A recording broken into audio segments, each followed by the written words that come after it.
Bom, o nosso grupo é composto por Laura, Samara e Manuela. Somos do segundo ano C e ficamos com o tópico solos brasileiros. E eu vou dar início explicando o que seria solos, do que ele é formado e as suas funções e sobre a divisão das camadas também. Bom, o solo é uma camada superficial da Terra e ela é formada por aglomerado de mineral e matéria orgânica, vinda da decomposição de animais e plantas. Ela também é constituída por diversas partículas, como areia, argila e silt. Silt seria uma substância orgânica em que as suas partículas são mais finas que o grão de areia e maiores que as partículas da argila. As funções do solo variam de armazenamento, escoamento, filtração da água na superfície da Terra e ela também é de suma importância para o desenvolvimento de diversos ecossistemas. Sobre o mito da Terra Roxa. O nome Terra Roxa surgiu quando imigrantes provenientes da Itália vieram trabalhar em lavouras de café aqui no Brasil e eles chamavam a terra de Terra Rossa, que significa vermelho em italiano. E a expressão roxa ficou entendida como roxa e daí veio o nome Terra Roxa. A maior parte do solo, que é popularmente chamado assim, situa-se na classificação de solos brasileiros como latossolo vermelho e outra parte como nitossolo vermelho. A terra roxa possui uma coloração avermelhada que é proveniente da decomposição de rochas basálticas, que se originaram do maior derrame vulcânico que o planeta já presenciou. A cor avermelhada é devido à presença do mineral magnetita, que é um óxido de ferro. A terra roxa é muito fértil e pode ser encontrada em regiões como Minas Gerais, Mato Grosso e São Paulo. Esse solo teve muita importância, já que no final do século XIX foram plantadas grandes lavouras de café nesses locais, e isso fez com que surgissem várias ferrovias, o que proporcionou o crescimento de muitas cidades. Agora vamos falar um pouco sobre o massapê. O massapê é um tipo de solo mais escuro, quase preto e argiloso. É um tipo de solo muito fértil e excelente para práticas da agricultura. Ele é formado a partir da decomposição do calcário, da gneiss e de outras rochas. Esse tipo de solo pode ser encontrado no litoral do Nordeste brasileiro. No período colonial, ele foi muito explorado na agricultura da cana-de-açúcar. Na época úmida, o massapê apresenta uma consistência pegajosa. Já no período seco, ele fica rígido. Agora, vamos falar sobre o salmourão. O salmourão é um tipo de solo proveniente da decomposição de rochas graníticas e gneisses claros. Dentre os tipos de solo no Brasil, é um dos menos férteis. Ele possui uma textura arenosa e apresenta um certo nível de acidez. O salmourão ele pode ser encontrado em áreas do centro-oeste, sudeste e do sul do Brasil. Apesar dele ser um solo que é um dos solos menos férteis, com a utilização de técnicas corretas e utilizando fertilizantes corretos, é possível utilizar o solo para a agricultura. Por último, vamos falar dos aluviais, que são solos formados por fragmentos de rochas provenientes de outros lugares, que são trazidos pelas ações dos ventos e das águas. Esse tipo de solo pode ser encontrado em várias áreas do território brasileiro, principalmente em regiões de várzeas, que são próximas a rios ou outros cursos d'água. Quando encontrado em locais áridos e com forte incidência de erosões, ele pode ser considerado pobre em nutrientes. Já em regiões que possuem cobertura vegetal e chuva periódica, o solo tende a ser um pouco mais fértil. Os solos aluviais, apesar de não serem considerados muito férteis, possuem alto potencial agrícola.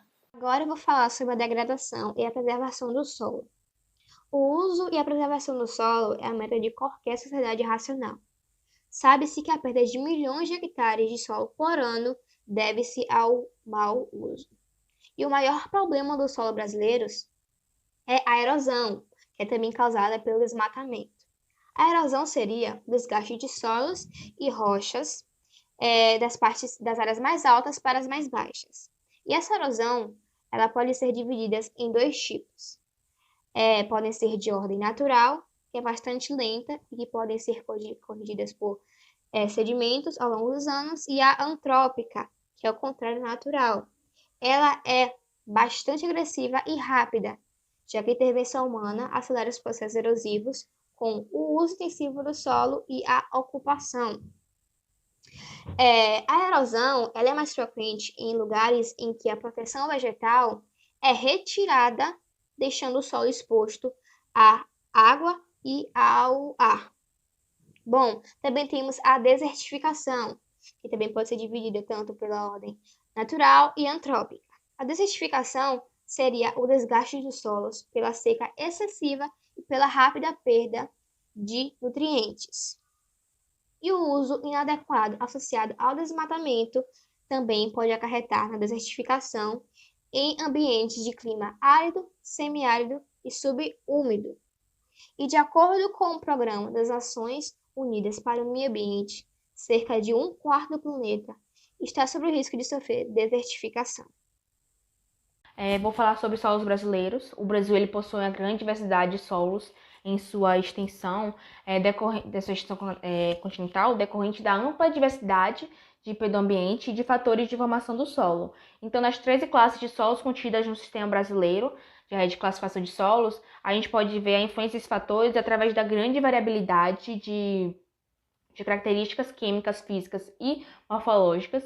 Então, a grande variedade de solos ela vai ser determinada pelo clima tropical, úmido, pelo relevo, pela rocha de origem, pela vegetação e pelos organismos vivões presentes no território. Então, pelo fato do Brasil estar na zona tropical do planeta, a distribuição dos tipos de solo ao longo do território brasileiro, ela vai ser bastante diversificada, porque vai refletir uma variabilidade de seus fatores de formação, como o clima, o material de origem, relevo e os organismos e o tempo.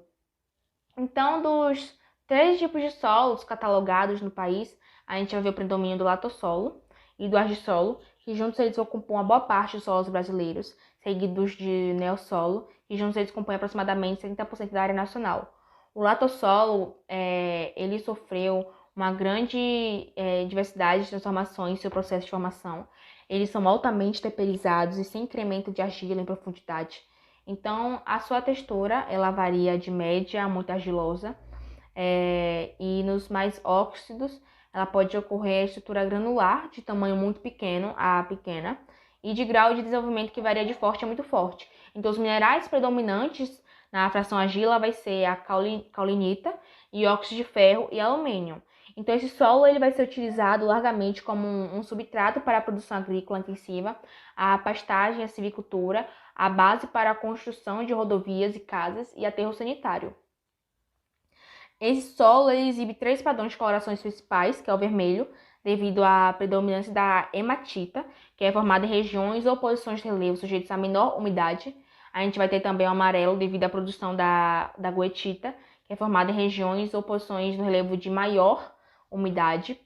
E também embrunado, solos de cor vermelho ou amarelo, porém escurecidos devido ao sobretom escuro, que é causado pelo elevado teor da matéria orgânica, que são formadas em regiões de clima frio e com boa pluviosidade. Então, um exemplo disso é a região sul do Brasil, de regiões de clima tropical de altitude.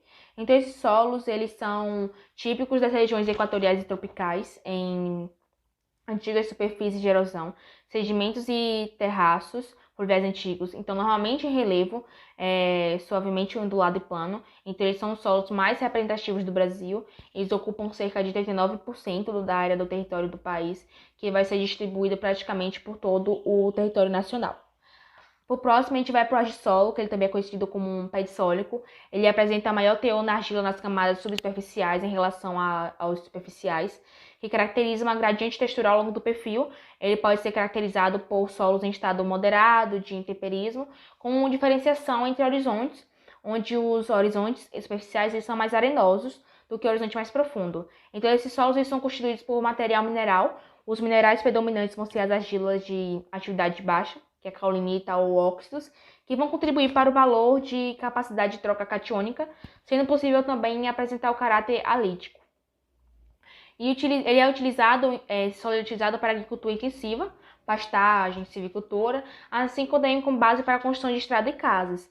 E a sua cor vai poder variar de acinzentada e avermelhada, sendo as tonalidades amarelas e vermelhas mais comuns. Eles são pobres em nutrientes. ácido de baixa fertilidade. Então, esse tipo de solo ele pode ser encontrado praticamente em todas as regiões brasileiras, em diversas condições de clima e relevo. E eles é representados aproximadamente 24% da superfície do país, em termos de extensão geográfica. Eles ocupam a segunda opção depois dos latossolos. O próximo vai ser o neossolo, que também eles são solos pouco evoluídos pedogeneticamente, com ausência de horizontes diagnosticados subsuperficiais. Seja para reduzir a atuação dos processos pedogenéticos ou ações de fatores de formação. Então, eles são solos jovens, constituídos por material mineral ou por material orgânico, com menos de 20 centímetros de espessura. Então, ele apresenta um predomínio de características herdadas do material originário, o qual vai conferir a variabilidade entre as subordens. Então, os neossolos eles vão se subdividir em níveis de classificação mais baixos, que é em litólico, que vai ser o solo raso e geralmente mais pedregoso. Então, ele apresenta muitas limitações ao uso agrícola e não agrícola, como a pequena profundidade efetiva e a pequena capacidade de armazenamento de água. Ele é utilizado como substrato para a pastagem natural e cultivos de subsistência, né, em áreas mais planas. Então, em razão das suas limitações, a sua indicação principal vai ser para a preservação ambiental mesmo. A gente vai ter também os fúvicos, que ele vai ser um solo profundo, derivado de sedimentos fluviais. Eles apresentam elevado risco de inundação periódica, a salinização e a salinização. Então, vai ter restrição de drenagem ou de uso agrícola devido à legislação ambiental. Então, ele é utilizado como um substrato para a agricultura irrigada, culturas agrícolas anuais e pastagem, pecuária extensiva e também preservação ambiental das margens dos rios, que é a mata ciliar. A gente vai ter os quartos arênicos, que são solos arenosos de textura de areia, né? Como um fator limitante, ele vai apresentar uma baixa e muito baixa capacidade de retenção de água. Então, vai ser uma fertilidade natural muito baixa, com baixos teores de matéria orgânica e elevado risco de contaminação de águas subterrâneas, né? Que é utilizado como substrato para a agricultura irrigada, que é a fricultura, como e também a pastagem, a pecuária extensiva, a preservação ambiental e a fonte de areia para a construção civil. E ele é constituído por material mineral ou por material orgânico. Eles ocorrem aproximadamente em 15% do território brasileiro. O próximo solo vai ser os cambissolos. Eles compreendem solos em fases iniciais de desenvolvimento. Então, eles são caracterizados pela pouca diferenciação dos horizontes nas características morfológicas, principalmente pela sua cor e estrutura. Então, é um solo pouco desenvolvido, com presença de horizonte B. Rochas e sedimentos diversificados, eles constituem seu material de origem. Então, ele possui uma grande heterogeneidade de atributos morfológicos, físicos, químicos e mineralógicos. Então, eles apresentam minerais primários facilmente alteráveis na massa do solo.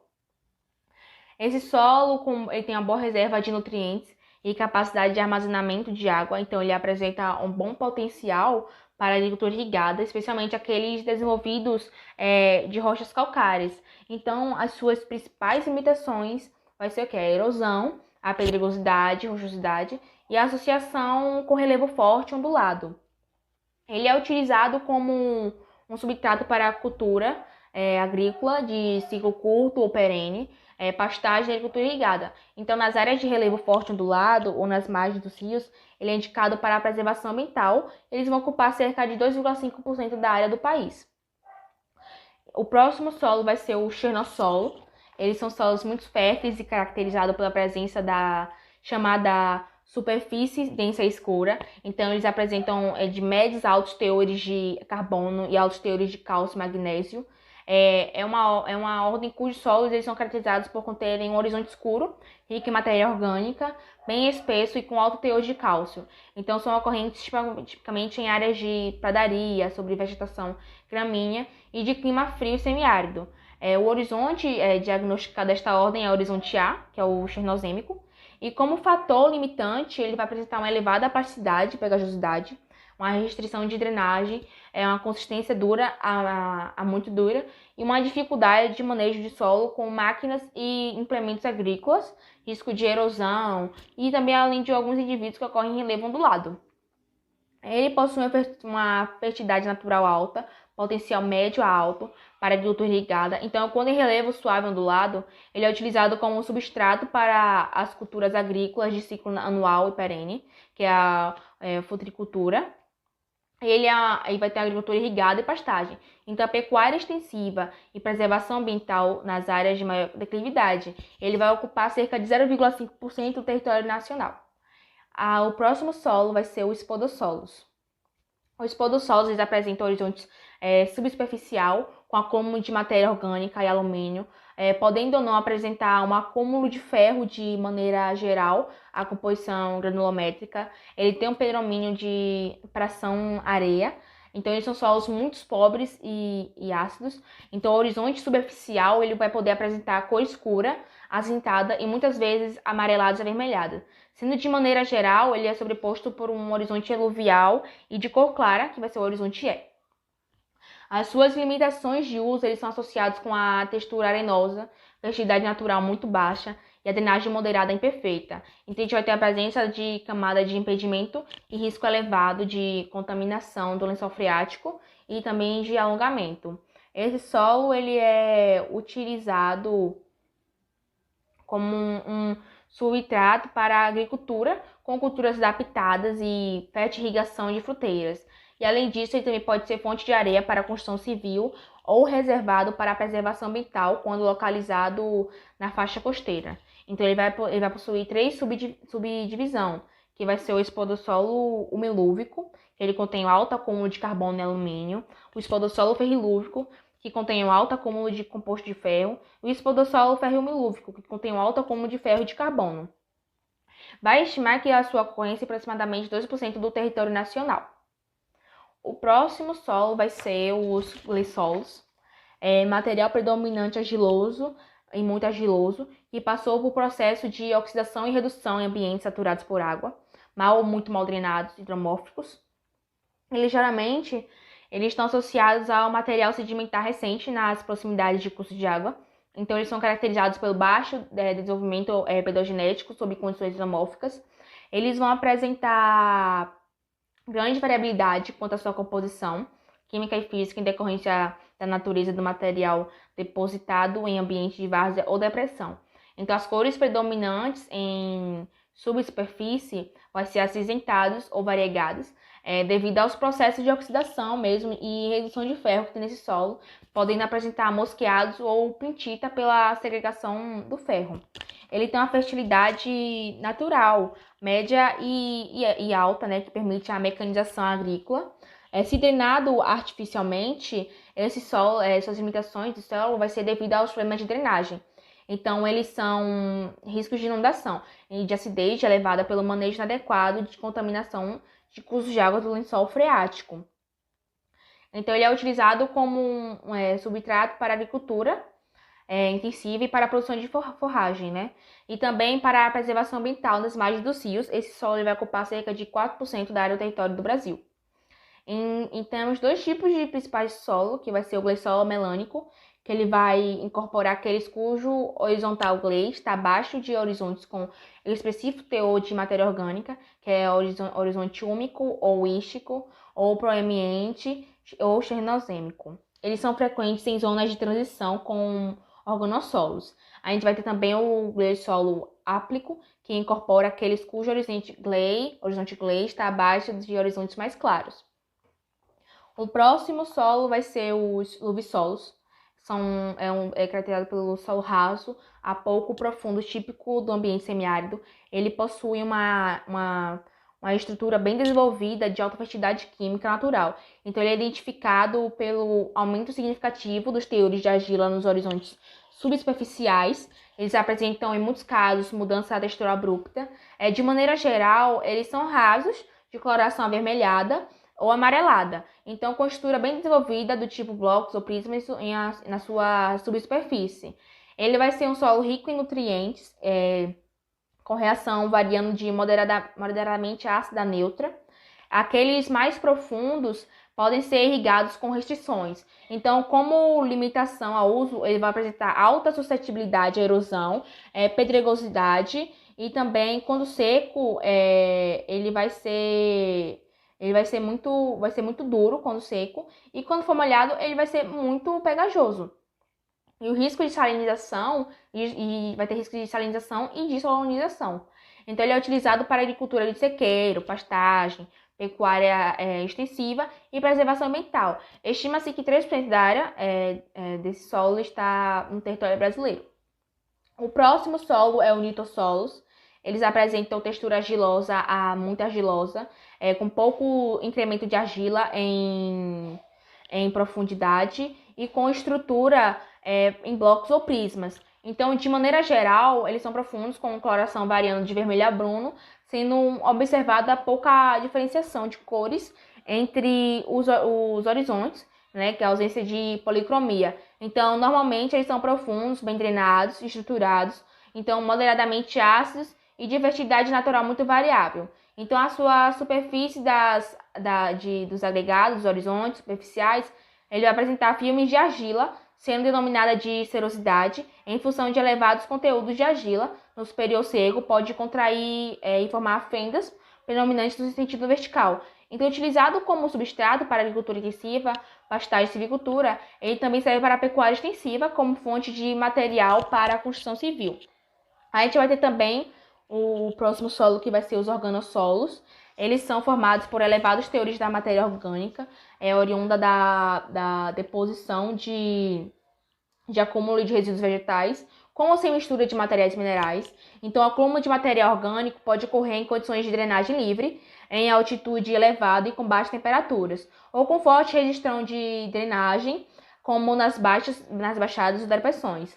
Então, ele possui elevados teores de carbono e coloração preta, cinzenta muito escura ou brunada, resultante de acumulação de restos vegetais. Então, o material orgânico ele pode apresentar diferentes estágios de decomposição, com ampla variação dos atributos químicos e físicos. As suas limitações elas estão associadas com problemas na drenagem, exceto os de altitude, né, que é risco de acidez extrema. Se drenados incorretamente, pode ter incêndios e alagamentos, e risco de subsidência, né, que é em função da drenagem ou do tráfego de máquinas agrícolas. Ele é utilizado como um substrato para a agricultura intensiva, a olericultura e outras culturas anuais e pastagem. E, além disso, para a preservação ambiental, quando próximo de rios, nascentes, em áreas de grande altitude. Então, eles ocorrem de forma muito dispersas, em pequenas manchas, não constituindo áreas representativas em escalas pequenas. E a gente vai ter dois tipos de solo, que vai ser o fólico e o áplico. O próximo solo é o planossolos. Os planossolos, eles apresentam uma textura predominante arenosa em superfície, com grande aumento na argila em subsuperfície, e mudança textural abrupta ou transição abrupta com gradiente textural. Eles são adensados em subsuperfície e são extremamente duros quando secos, e frequentemente com estrutura prismática ou colunar em subsuperfície. A gente vai ter também uma baixa permeabilidade, né, em subsuperfície, que vai condicionar ciclos de redução e oxidação de ferro, propiciando as cores acinzentadas ou variegadas e mosqueados. Os fatores limitantes vai ser a drenagem restrita ou a alta suscetibilidade à erosão, vai ser de elevado risco à salinização e de solonização. Então, vai ter uma consistência dura e extremamente dura, do horizonte B plânico. Então, ele tem uma pequena profundidade efetiva e perigosidade superficial. E ele vai ser utilizado como um substrato para pastagem, pecuária extensiva, culturas agrícolas anuais e subsistência. Então, eles ocupam aproximadamente 2% da área do país. O próximo solo vai ser o plintossolos. Eles são caracterizados por apresentar drenagem perfeita e ciclos da redução e oxidação do ferro, levando à segregação do ferro e à formação da plintita. Então, a gente tem a plintita, para quem não sabe, é a feição descartável da matriz do solo. Então, a plintita é um material brando que, quando submetido a ciclo de umedecimento e secagem, ela pode se consolidar irreversivelmente, formando a petroplintita, que é a concreção. E as cores predominantes vão ser cinzentas, vermelhas e amareladas, no padrão variegado ou mosqueado, com um grande alto nível de ácido, né? E com baixa reserva de nutrientes. Então, eles são solos pobres em carbono orgânico e ricos em ferro, ou ferro e alumínio, com quartzo e outros materiais. ele vai apresentar uma grande drenagem perfeita a mar, né? Então ele tem, perdão, errei, ele quer dizer que ele tem uma baixa fertilidade natural, drenagem perfeita a mar. Então a pedregosidade, camadas de impedimento, a baixa disponibilização de água vai ser quando ele tiver concrecionário. Então vai ser utilizado quando for culturas agrícolas de ciclo curto e pastagem, vai ter pecuária extensiva e a preservação ambiental. Então, eles vão ocupar cerca de 6% da área do território nacional. O próximo solo vai ser os vertissolos. Eles vão ser identificados pelo baixo grau de desenvolvimento pedogenético e altos teores de argila. Então, eles podem apresentar argilominerais, a qual confere alta capacidade de troca catiônica, expansão e contração, com expressiva movimentação de massa do solo. Então, comumente observam-se fendas largas, né, e profundas e estruturas bem cuneiformes. Ele é formado no período seco, assim como pode ser verificado superfície de fricção e micro-relevo em superfície denominada de gilgai. Então, eles ocupam cerca de 2% do território na área do Brasil. Eles são de coloração acinzentada ou preta, sem diferença significativa no teor da argila entre a parte superficial e subsuperficial do solo, são de elevada fertilidade química, então ele está relacionado aos calcários e sedimentos argilosos ricos em cálcio, magnésio e rochas básicas, que apresentam um problema de natureza física, com baixa permeabilidade, textura muito pesada e drenagem lenta. Então, as suas limitações são elevada plasticidade e pegajosidade, ele tem risco de salinização e de solonização, ele tem a consistência dura e dificuldade de manejo de solo, com o uso de máquinas e danos em construção benfeitoriais rurais. Então, ele é utilizado como um substrato para agricultura irrigada e de sequeiro, culturas agrícolas de ciclo curto, pecuária extensiva e preservação ambiental da área baciada. Então, essa parte que eu estou falando foi sobre solos brasileiros.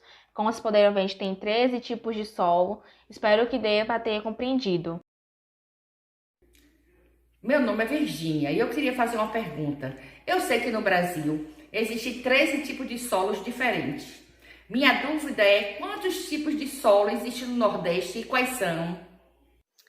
Bom, a região Nordeste do Brasil, em razão da diversidade de climas, formações vegetais, tipos de rochas e conformações do relevo, apresenta uma grande diversidade de ambientes e, consequentemente, de solos. Esses solos apresentam feições morfológicas, físicas, químicas e mineralógicas marcantes, o que permite que eles sejam subdivididos em classes relativamente homogêneas. Devido à intricada organização de ambiente do Nordeste, particularmente na região semiárida, com áreas de cristalino, bacias sedimentares e áreas de recobrimento do cristalino por sedimentos, não é difícil encontrar solos arenosos e profundos a pouca distância de solos argilosos e rasos, o que ressalta a importância de se conhecer melhor as características gerais das principais classes de solos em termos de áreas de ocorrência. No gráfico que vamos mostrar a seguir, vocês podem ver a área percentual dos principais solos da região Nordeste do Brasil. Uma outra pergunta para fazer. Como é que são classificados os solos do Brasil? Respondendo à sua pergunta, a classificação de um solo ela pode ser determinada pela interpretação de características morfológicas e propriedades físicas, químicas e mineralógicas que são descritas em campos e levadas e analisadas nos laboratórios, né? Que essa classificação do solo ela é feita pelo Sistema Brasileiro de Classificação de Solos, que representa uma classificação com base em características morfológicas e genéticas que são descritas nos horizontes do solo, sendo contemporizados em sistemas de chave taxonômicas. Então, o Sistema Nacional ele vai classificar os solos em 6 níveis de diferentes graus de generalização ou detalhes, que vai ser, vou estar mostrando aí para vocês a imagem, que vai ser a ordem, a subordem, grande grupo, o subgrupo, família e série. pergunta que eu recebi também é como os solos são formados. O solo é formado e se desenvolve como resultado do efeito de fatores ambientes ativos, como o clima e organismo, sobre o material de origem em uma posição da paisagem e também por um período de tempo. Então, ele vai ser, uma análise conjunta, né? A agência do solo se dá a partir de duas fases distintas, que é a fase A, que é a deposição ou a acumulação do material de origem, que é o substrato, que vai representar a base para a formação de desenvolvimento e evolução de diferentes solos. E a gente também vai ter a fase B, que vai ser a formação de diferenciação dos horizontes no solo, que é a pelogênese, que vai representar uma ação coletiva ou isoladas do mecanismo sobre o material de origem, cuja intensidade de atuação ela vai ser condicionada pelos fatores de formação que vai direcionar os diferentes processos de formação. Então, a combinação entre mecanismo e fatores vai promover ou retardar a diferenciação e a evolução dos horizontes, seja pela expressão de processo de formação, que vai dar origem a diferentes solos. A pergunta é: a solução da degradação não seria buscar novos solos que estão sob florestas? Bom, na verdade não, porque além de destruir mais, os solos florestais não são adequados para a produção de alimentos. Agora a segunda: com que frequência devo realizar a análise do solo na área do cultivo? Bom, vai variar muito, porque depende do tipo de solo, dos tipos de maneiras que são utilizados, do tipo de produção. Mas deve ser feito com pelo menos 2 a 3 meses antes da plantação do cultivo. Bom, aqui eu finalizo o vídeo. Como pode observar, foi sobre solos brasileiros. A gente trouxe como ele é feito, do que ele é composto, quais são as suas classificações e seus tipos. Então, trouxemos aí bastante informações sobre os solos. Espero que dê para ter compreendido mais sobre o assunto e que você tenha conhecido mais um pouquinho, né, sobre o solo.